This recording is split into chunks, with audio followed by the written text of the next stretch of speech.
चर्चा होते आणि मग काहीतरी निर्णय त्याचा होत असतो.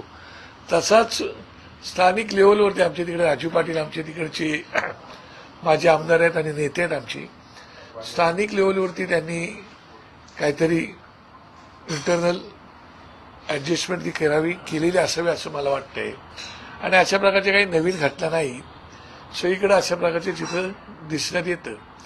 त्यामुळे हा स्थानिक पातळीचा विषय आहे, त्या विषयावरती आणखी माहिती आम्हाला मिळेलच. अजूनपर्यंत तरी माहिती आम्हाला मिळालेली नाही, परंतु स्थानिक पातळीवरती अशा प्रकारच्या घटना घडत असतात. परंतु आश्चर्यकारक परिस्थिती अशी आहे की तिथे युती म्हणून लढलेली शिवसेना आणि भाजप यांना बहुमताच्या बराच पुढे आकडा त्यांनी गाठलेला आहे. असं असताना मनसेची मदत घेतली जाते, त्यामुळे असा त्यातून एक निष्कर्ष काढला जातोय की तिथे शिंदे हे एक हाती त्यांची सत्ता किंवा त्यांचा महापौर बसवण्यासाठी मनसेची मदत घेतात. पहिली गोष्ट लक्षात घ्या, मला आजही आठवतोय की ज्यावेळेला सन्माननीय वाजपेयी साहेब पंतप्रधान झाले होते त्यावेळेला तुम्हाला आठवतंय, आता वाजपेयी साहेब पण आहेत आणि सन्माननीय महाजन साहेब पण आहेत, त्यावेळेला त्यांनी नारा दिला होता 100% इंडिया शायनिंग वगैरे नारे तुम्हाला माहिती आहे. त्यामुळे प्रत्येक पक्ष हा आपल्या स्वतःचं काही ना काही वाढवायला बघत असतो. तसं कदाचित असेल, परंतु आता त्यांचं जर काही बिनसचं असेल तर आम्हाला कल्पना नाही. परंतु युती आघाडीमध्ये असं कधी कधी बिनसलं जातं. जसं पुण्यामध्ये बिनसले, पिंपरी चिंचवडला बिनसले, बऱ्याच ठिकाणी बिनसले, चंद्रपूरला बिनसले, अशा बऱ्याच ठिकाणी गोष्टी बिनसलेल्या सापडतात. त्याच्यामुळे कल्याण डोंबिवलीमध्ये सुद्धा बीजेपीचं आणि त्यांचं कदाचित थोडंसं बिनसलेलं असावं आणि शिंदे साहेबांना वाटलं असावं की आपल्या स्वतःच एक हाती सत्ता असावी, म्हणून त्यांनी कदाचित लोकल लेवलवरती या तडजोडी केल्या असाव्यात. आणि त्या बाबतीमध्ये आमचे तिकडचे जे नेते आहेत, आमदार आहेत माझी, त्यांच्याशी त्यांची चर्चा झाली असावी. त्यामुळे आणि मला नक्की माहिती आहे की काहीतरी घडलं असावं, त्याशिवाय अशी तडजोडी होत नाही. त्याच्यामुळे येत असताना भाजप बोलतंय की या ठिकाणी जे शिंदेनी आहे तो अप्रोच केलेला होता, आम्ही त्यांना घेतलेला नाहीये, एकनाथ शिंदेनी घेतलं. तर तुम्ही त्या ठिकाणी देखील मनसे आणि उद्धव ठाकरे हे एकत्र लढलेले होते, तर उद्धव ठाकरे यांच्या शिवसेनेला काही कल्पना या संदर्भात दिलेली होती का? त्यांच्याशी काय बोलणं त्या ठिकाणी झालं होतं? मला असं वाटलं, बघा काही गोष्टी या पडद्याच्या पाठीमागे बऱ्याच गोष्टी चालू असतात, त्यावेळेला ते एकमेकांशी बोलायचे नसतात आणि नेमक्या घटना घडल्यानंतर झाल्यानंतर त्याच्यावरती चर्चा उहापोह होत असतो. त्यामुळे बऱ्याच ठिकाणी तडजोडी वगैरे वगैरे सगळ्या गोष्टी घडत असतात. तशा प्रकारचे आता काय आहे की उद्धव साहेब पण राजकारणात नवीन नाहीत आणि राजसाहेब पण राजकारणात नवीन नाहीत आणि आता जे वेगवेगळ्या घडामोडी घडवतात ते राजकारणात नवीन नाहीत. राजकारणामध्ये काही कधी होऊ शकतं, कोणच कोणाचा शत्रू कायमचा कधीच नसतो. उद्धव साहेबांनाही फार चांगले ओळखता, राज ठाकरे साहेबांनाही चांगले ओळखता. एकंदरीत या निर्णयावरती उद्धव ठाकरेंची प्रतिक्रिया म्हणजे पॉझिटिव्ह असतील ते या संदर्भात याला परवानगी आहे. मला असं वाटतं की एक लक्षात घ्या तुम्ही की कुठलीही गोष्ट करत असताना प्रत्येक गोष्ट आपण नकारात्मक दृष्टिकोनातून बघून चालत नाही. काही गोष्टी ह्या सकारात्मक दृष्टिकोनातून बघून पुढे काय करता येईल. काय मी मुंबईच्या जनतेचा मनापासून आभार एवढ्यासाठी मानतो की त्यांनी कुठल्याच पक्षाला बहुमत दिलेलं नाही. त्यांनी प्रत्येकाला आपापल्या ठीक आहे, आमच्या पक्षाचं थोडं नुकसान जास्त झालेलं आहे, या मी मान्य करतो, तरी पण मुंबईच्या जनतेला कोणी एवढी गृहीत धरून चालू नये हे मात्र निश्चितपणे आता निर्विवाद सत्य समोर आलेलं आहे. त्यामुळे या तडजोडी होतात आणि तशा प्रकारचं एकमेकांना वाईट वाटून घेण्याचं काही कारण नाही असं मला वाटतं. हे होत असेल तर मग मुंबईमध्ये सुद्धा भाजप एखादी सत्ता स्थापन करण्यासाठी तुमची भविष्यामध्ये काही होऊ शकतं. भविष्यामध्ये कोण कोणाचं मदत घेईल काय.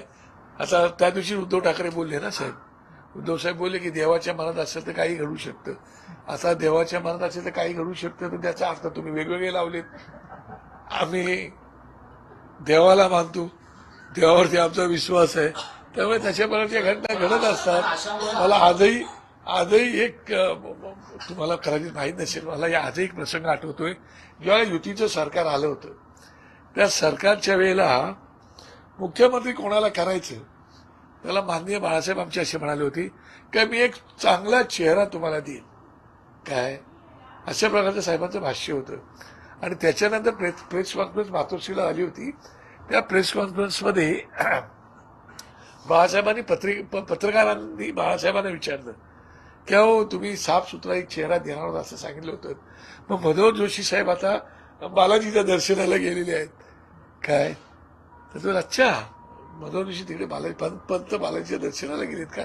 बरं मग त्यांना काय माहिती आहे तो बालाजी काय देणार? घंटा हाच बालाजी देणार आहे.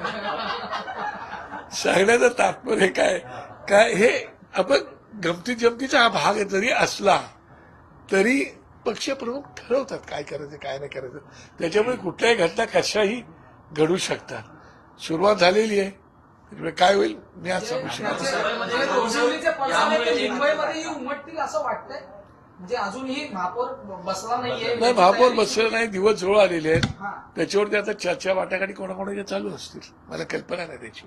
नाही बाळासाहेब साहेब देवा हा शब्द जो तुम्ही घेतलाय किंवा माध्यमांमध्ये आला किंवा उद्धव ठाकरेंनी त्याचा उल्लेख केला.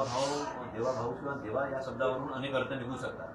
विद्यमान मुख्यमंत्र्यांचा पण त्याच्यामध्ये समावेश असू शकतो असं म्हणायचं. आपण असं त्यांचं देवेंद्र नाव आहे.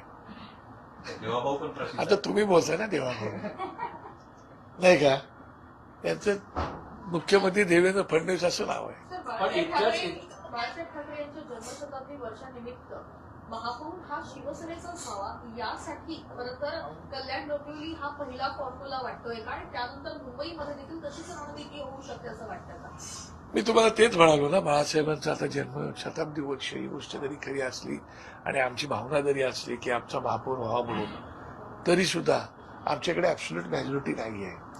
त्यामुळे ती ऍब्सोल्यूट मॅजॉरिटी आणण्यासाठी जर काही करायचं असेल तर वरच्या लेवलवरती ती सगळी मंडळी करू शकतात किंवा भारतीय जनता पक्षाला जर वाटलं तर तेही करू शकतात. त्याचं कारण असं की शिवसेनेनेच काय त्या प्रक्रियेतला मी पण एक त्यावेळेचा कार्यकर्ता होतो. त्यामुळे भाजप महाराष्ट्रामध्ये जी वाढली ती बाळासाहेबांच्या आशीर्वादानेच वाढलेली आहे आणि त्याची जर त्यांच्याकडे जाणीव असेल तर ती घटना घडू शकते. आपण सकारात्मकच विचार करायचा या दृष्टिकोनातून मी बोलतोय. त्याचा सकारात्मक ते लोक विचार करू शकतात. पण एवढ्या पॉझिटिव्हली गोष्टी ज्या आज घडल्या आहेत त्या पॉझिटिव्हली गोष्टी मातोश्री घेईल का? आणि त्याच्यामुळे काय तेढ निर्माण आता ते मी तुम्हाला आजच्या तारखेला सांगू शकत नाही कारण शेवटी प्रत्येक पक्षाच्या प्रमुखांची एक वेगळी विचारधारा असू शकते.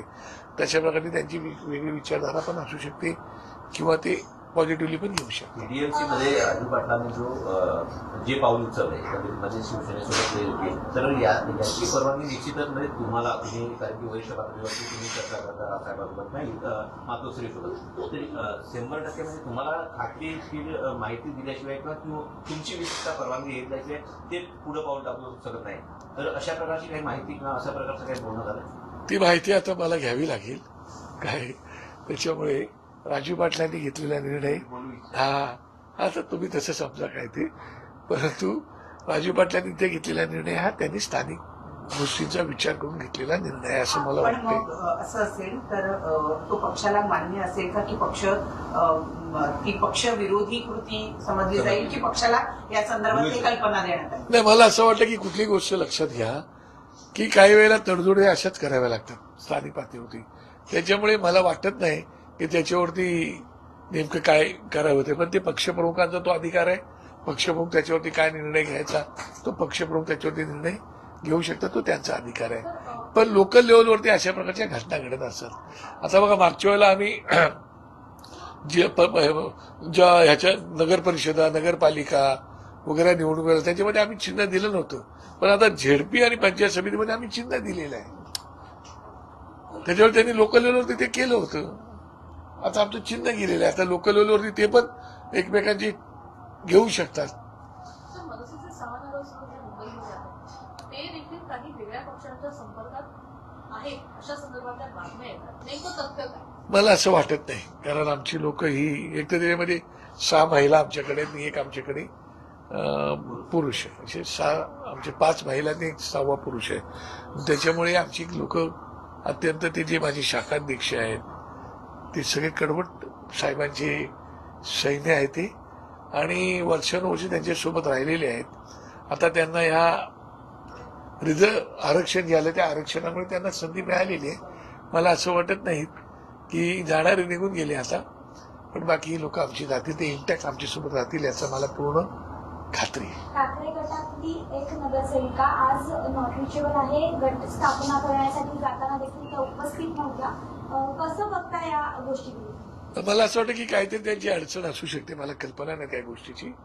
कारण काय सगळ्याच गोष्टींचे ताबडतोब आपण अर्थाचा अनर्थ किंवा अनर्थ करण्यात काय पॉईंट नसतो. त्यामुळे कधी तब्येत ठीक नसते, एखाद्या घरात काहीतरी घडलेलं असतं, काहीतरी असतं, त्याच्यामुळे कदाचित ते ॲबसेंट असू शकतात असं मला वाटतं. पण जसं कल्याण डोंबिवलीमध्ये आता हे एक प्रकारचं पुढापुढीचं राजकारणच म्हणावं लागेल. ऍब्सोल्यूट मेजॉरिटी असताना सुद्धा फक्त आपल्या पक्षाचा महापौर व्हावा असाच प्रयत्न मुंबईत सुद्धा झाला तर आश्चर्य वाटायला नको. नाही, मला असं वाटतं की देशामध्ये राजकारणामध्ये आता जर तुम्ही पाहिलं तर त्याचा